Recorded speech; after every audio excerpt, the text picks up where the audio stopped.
Let me just begin by repeating a few of the slides that we saw in the last class.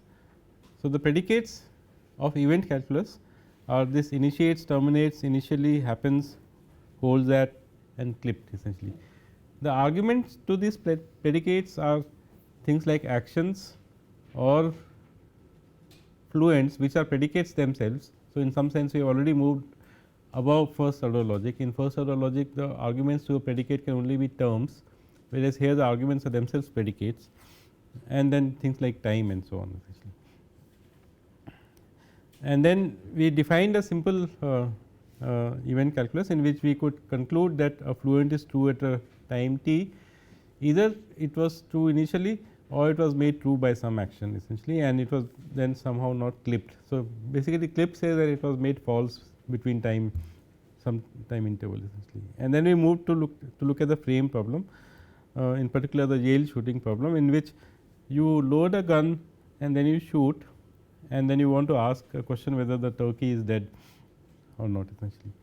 So, for this Yale shooting problem we had identified the actions as load, sneeze and shoot, and fluents as loaded, alive and dead, and we had the domain was described by saying that the loaded action initiates loaded, the load action initiates the loaded predicate, which means when you load the gun, then gun becomes loaded. The shoot action initiates dead, or it makes dead true, and the shoot action makes alive false essentially, it terminates alive essentially. And then we were given a story which says that initially it is not stated here of course, but since it is proportional calculus, but alive stands for the turkey is alive, and then you loaded the gun and you sneezed and then you shot, and the question you are asking is, from this knowledge base which includes the domain theory and the narrative, can you infer that at time t 4, which we know is after time t 3, the statement the fluent dead is true or not essentially. And the problems we face was that how do we know that nothing else happened essentially, and that is what we are trying to now drive at. We are trying to say that nothing other than stated happened. If you assume that nothing other than stated happened, and if you assume that there are no effects of actions which are not mentioned in the knowledge base, then it is reasonable to conclude that yes, the turkey must be dead essentially. So, to do that, to be able to do this logically, we have to add another set of formulas, which is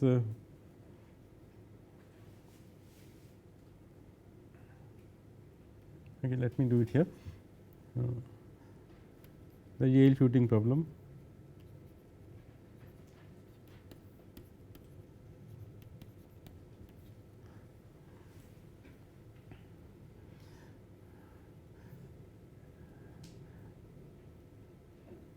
You add two axioms which are called U and A, uniqueness of names axioms, and you say that the fluents that you have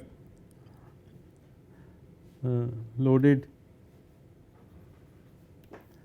and alive and dead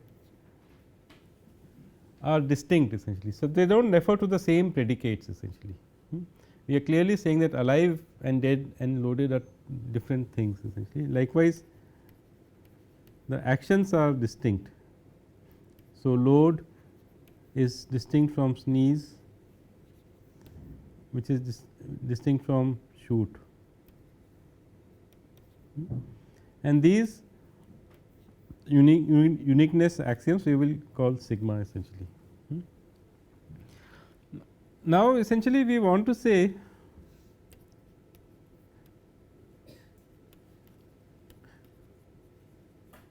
that only what is stated is in some sense true essentially, or we want to assume that only what is stated is true, but how do we do that essentially. So, one way to do is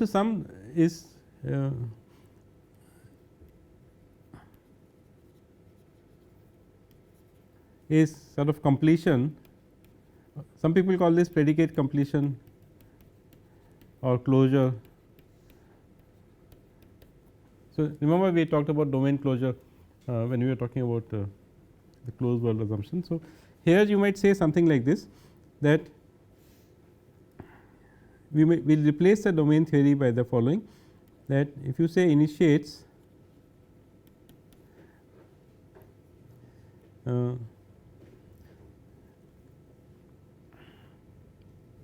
A, F and T, then it is logically equivalent to saying that A is load and F is loaded, or A is shoot, and so on essentially. So, essentially you try to say everything explicitly, essentially, that if you are talking about the effects of actions, which is what the initiates, and likewise you can talk about terminates, and likewise you can talk about happens. You can say that the only thing that happens A at time t is that A is equal to load and time is equal to t 1, or A is equal to sneeze and time is equal to t 2, and so on essentially. So, you essentially try to say that if you are talking about the effects of actions, then the only effects that we know of are that if the action is load, then the effect is loaded, if the action is shoot, then the effect is dead, and this sort of thing essentially. So, you try to do this now, but obviously this is a very ad hoc approach and it is not general enough essentially. So, luckily just having studied circumscription, we can see that circumscription offers a general solution to this problem essentially. So, we want to say that these are the only actions which happened, these are the only effects of actions, and these are the only predicates we are talking about, and that kind of stuff. So, all we need to do is to do the following, that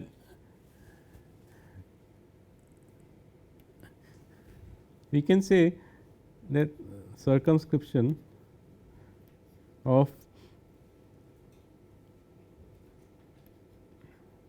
the domain model with respect to initiate and terminates.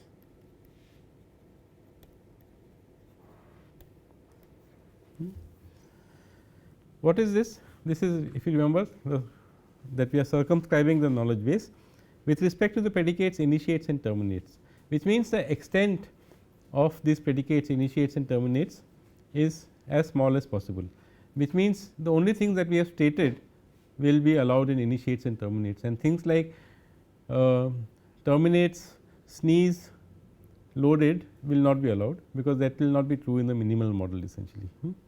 So, instead of stating it explicitly, now we are just letting circumscription do it for us in a very simple fashion essentially. And likewise circumscription of delta, which is a narrative, by circumscribing the with the predicate happens. So, only things that happened were the ones that were stated essentially. That is the effect of this circumscription, this thing. And the simple calculus that we had devised and the unique name actions that we have, this whole thing actually entails, now logically entails that dead is true at time t 4.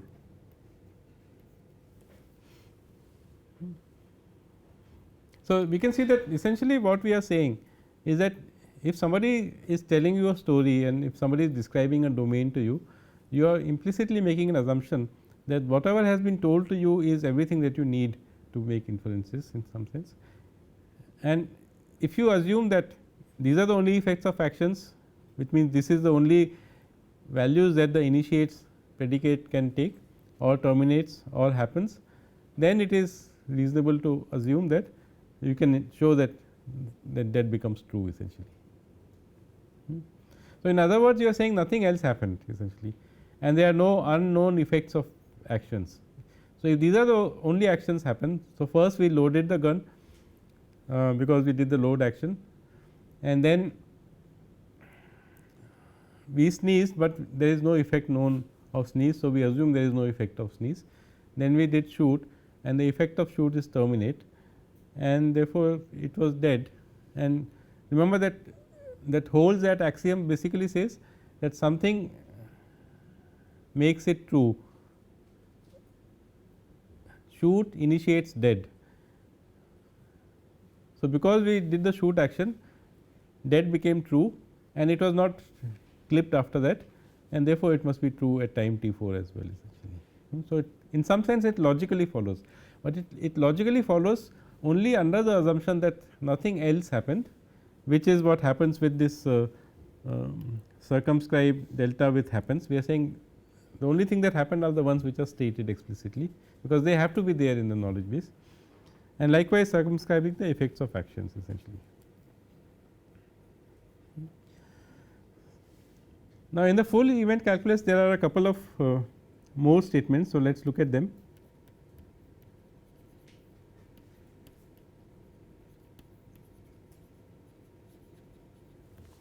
There are some more predicates.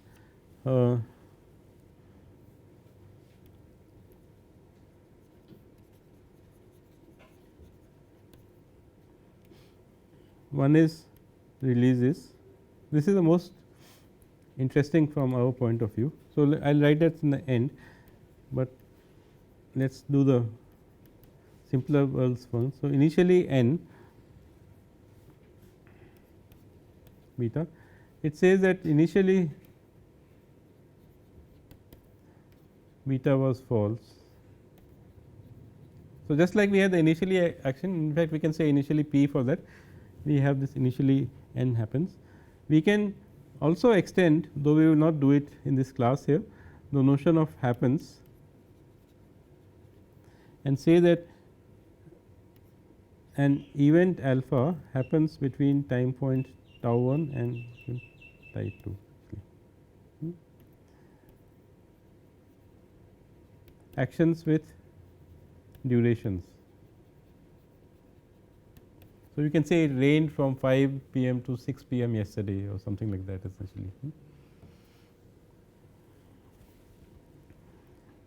Then we have a thing called declipped.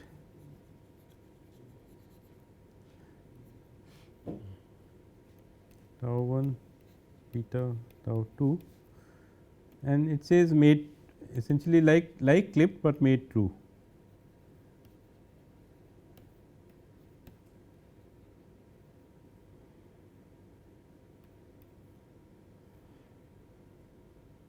Which is such that t is between tau 2. So, something happened which made it true essentially. Yeah, but the most interesting one that I was talking about is called released or releases.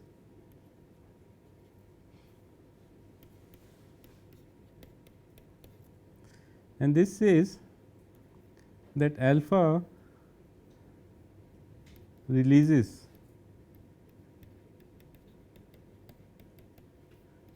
beta, which is a fluent, from the common sense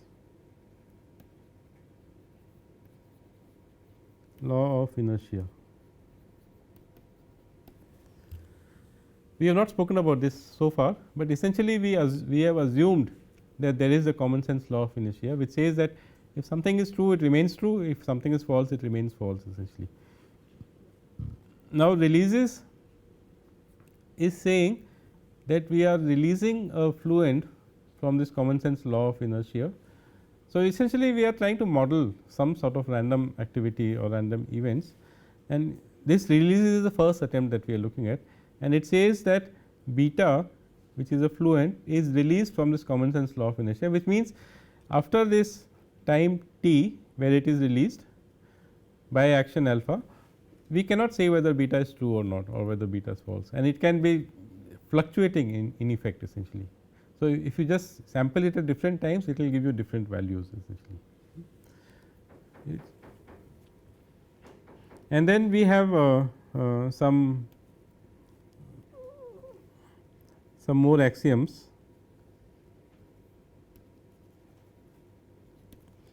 So, we can say, for example, I will not write all of them, but not holds at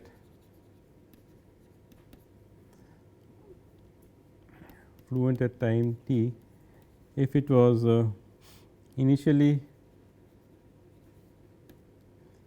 n and not declipped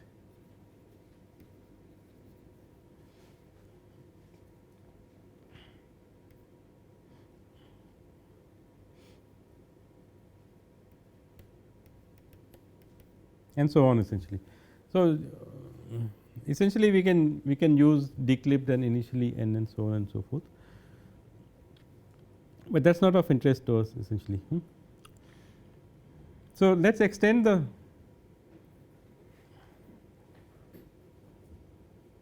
Yale, let us go back to the Yale shooting problem.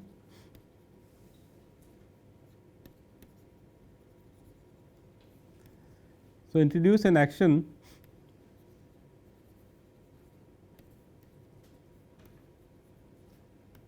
called spin, and the effect of this action that it releases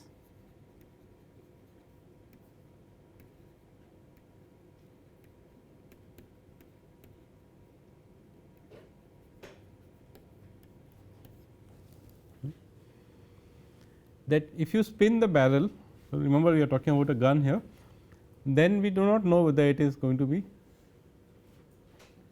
loaded or not loaded after that point of time essentially. Now, this is of course not entirely satisfactory, because the way that this is what releases says that it no longer follows the law of inertia, and we will shortly come to a slight improvement upon this. But what releases does, and it is used in many for modeling many things. So, it simply says that it no longer follows the law of inertia essentially. So, in this our new sigma is that initiates load loaded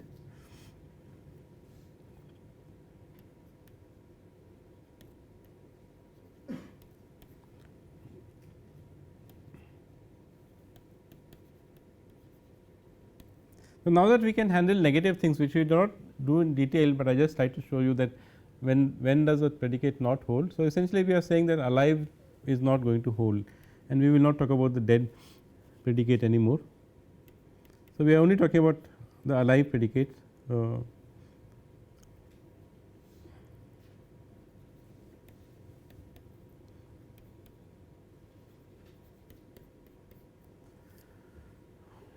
So, if the gun is loaded and if you shoot it, then alive will become false essentially, and releases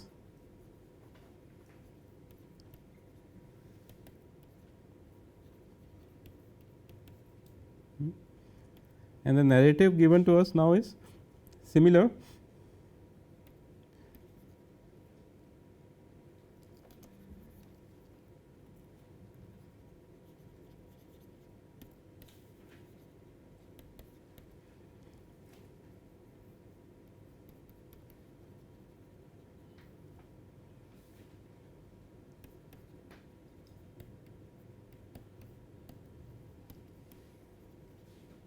Instead of sneeze, now we have spin.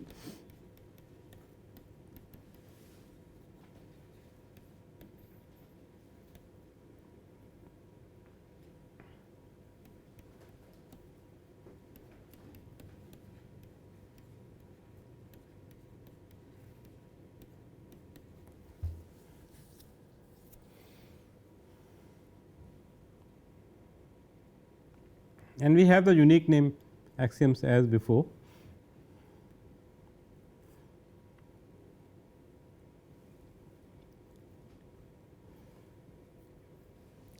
So, what can you say at time t 4?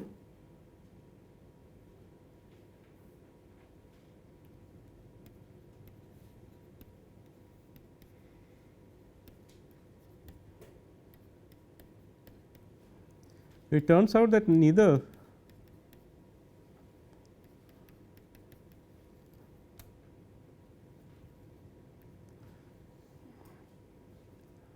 alive holds at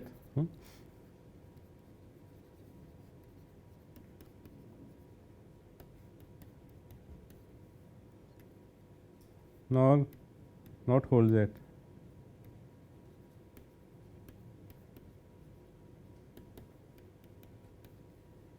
is entailed. So, the effect of this releases action is that you cannot say anything whether at T 4 the turkey was alive or whether the T 4 the turkey was dead essentially, which is of course true essentially. I mean, if you look at the real world, then if you have spun the barrel, so like this Russian roulette kind of a game, you do not know whether the bullet will fire or not fire essentially.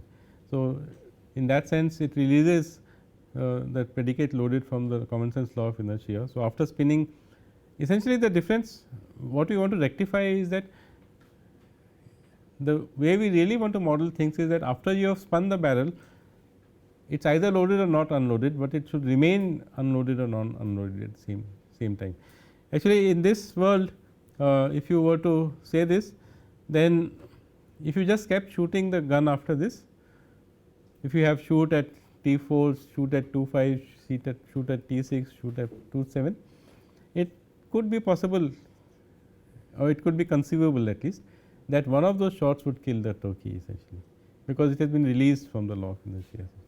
What we need really is something which says that either it has released it, and after it has released it, it is either true or false essentially and remains true or false thereafter essentially.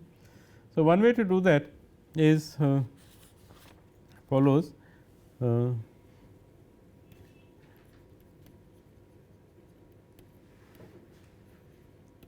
Is to model actions with non-deterministic effect.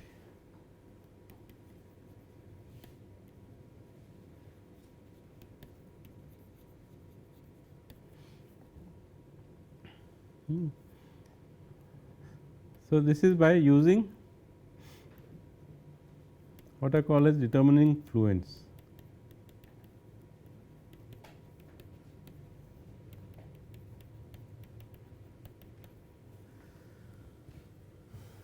And determining fluents are random or have random truth values.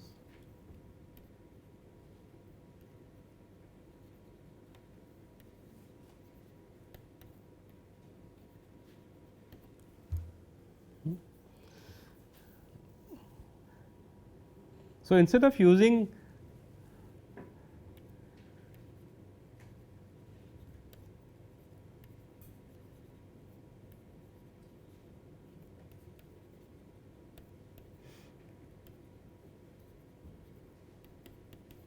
we can try using something like this.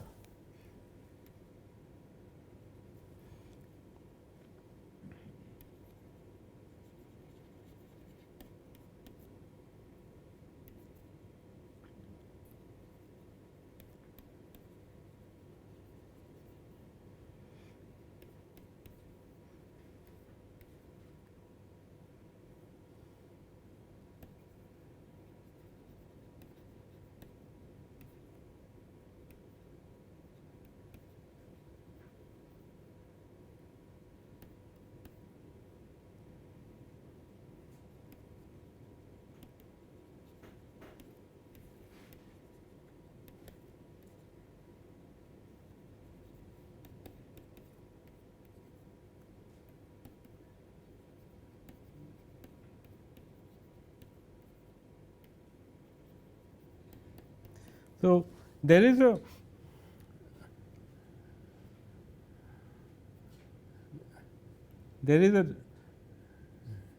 this fluid this fluent is a determining fluent essentially, which means that it can take any random value.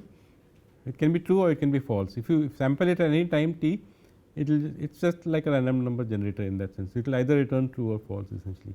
But the way to model the spinning action is, that is what we are trying to do, is to essentially we are trying to introduce some randomness into our world essentially, and we are saying that if you assume that there is some determining fluent which takes a random value, and if we do a spin action, we can use either of these two predicates, the EC predicates, which says that it will either make the gun loaded if the determining fluid it is loaded turned out to be true. If that determining fluid it is loaded was not true at that time t, then it will terminate loaded essentially. But the thing is, now in your narrative, the same narrative that we had, which says that so let me write it here. So, if you have this thing initially alive, then happens load at T 1, happens spin at T 2,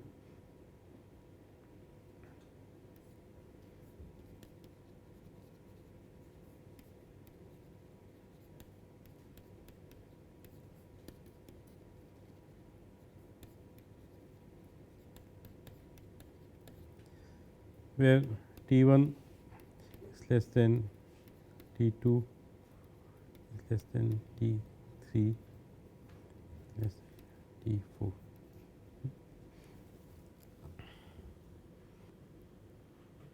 Now, if we had used the releases axioms, it means that at these different time points,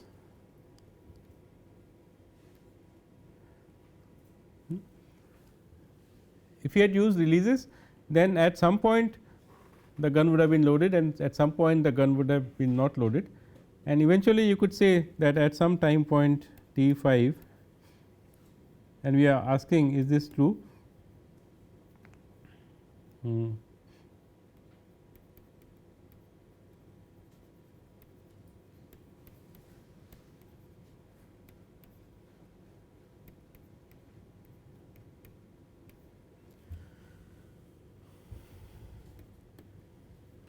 With releases, because loaded is no longer deterministic, its value can fluctuate. If you repeatedly fire the gun, it is possible that a shot will come out and kill the turkey essentially. That is the problem with the releases, way of modeling it with the releases axiom essentially. So, a better way is to use a determining fluent, which says that look at this random number at the time when you did the spin action, and that was done only once in this at time t 2. Then after t 2, one of the two things will happen, that either the gun will be loaded and either the gun will be not loaded, but it will consistently remain the same essentially. So, if we actually had tested at different times, so sometime between t 3 and t 4 you had asked the same question, after t 4 you had asked the same question, you will always get the same answer with this new way of modeling things. Whereas releases just releases it and makes it a random fluent essentially. We do not want to make random fluents, we want to model random effects of actions essentially. We want to say that a spin action has an effect which we cannot predict, which is random. So, it is not as if we can still answer the question whether the turkey is dead or alive, because after we have spun the barrel, there is no way of logically concluding that the turkey is dead or the turkey is alive. But after you have spun the barrel once, if you keep repeating the shoot action many times, in the new formalism your answer will be consistent essentially. In the sense, you can say that in that model the effect of repeated shoot actions will be the same essentially, whereas with releases in the same model of the knowledge base, repeated shoot actions would have different effects, and that is not quite desirable. So, releases of course has its own uses. We unfortunately do not have time to get into this whole field of Event calculus is a very fascinating field, but unfortunately we do not have too much time to do. I am going to stop with event calculus here. Just the idea was to just give you a flavor of how circumscription can be used to in some sense make minimizing assumptions, that the only things that happened were the ones stated in the story, and the only effects of actions are the ones which are modeled in the domain model. And we have tried to incorporate certain degree of randomness of events, that things like tossing a coin or spinning a barrel of a gun or throwing a dice. We can try to model those things and see that whether we have a consistent story or not, essentially, and we can answer questions based on this sort of a thing. So, we will leave it here. We will not pursue with event calculus. You could actually have a full course on event calculus, because there are many other things which we have not spoken about. So, there is something called a trajectory predicate, which says that, for example, if you throw a ball from a cliff, then there is a relation between its velocity and the time that is elapsed, that as time goes by it goes farther and farther away, or that kind of stuff, which is very interesting, but we will have to leave it here. In the next class when we meet, we will come back to default reasoning, and we will look at some other modes of default reasoning which uses a different approach, which is different from circumscription essentially. Okay. So, we will stop here essentially.